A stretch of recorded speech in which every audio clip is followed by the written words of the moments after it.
Ayan guys, maggawa daw siya ng Hello guys, avocado float. for today's mini vlog, gagawa po tayo ng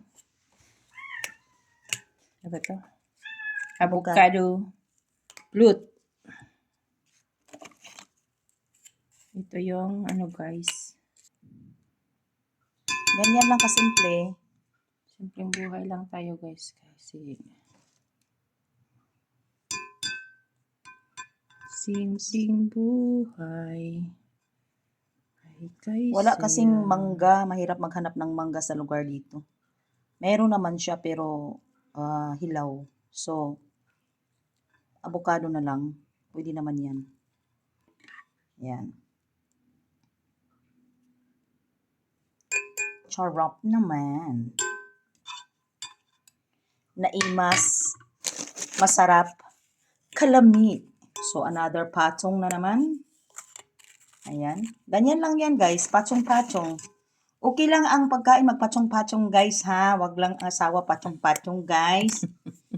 Kay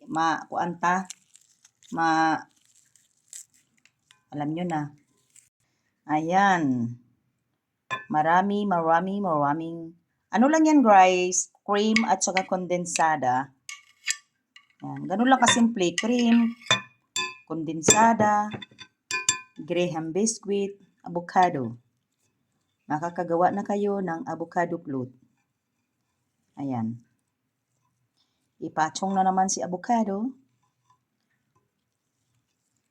sa atin, walang gumagawa siguro nito. Wala kasi mango float talaga sa atin kasi nga masarap ang mangga sa atin. Yung anak ko, sabihin ko gawa kayo. Yan na yung pang last na patong niya guys at meron ng ilagay na avocado. Then yan na yung ating finished product. Yan na guys ang last. Tapos na ang ating avocado float. Thank you for watching. Bye!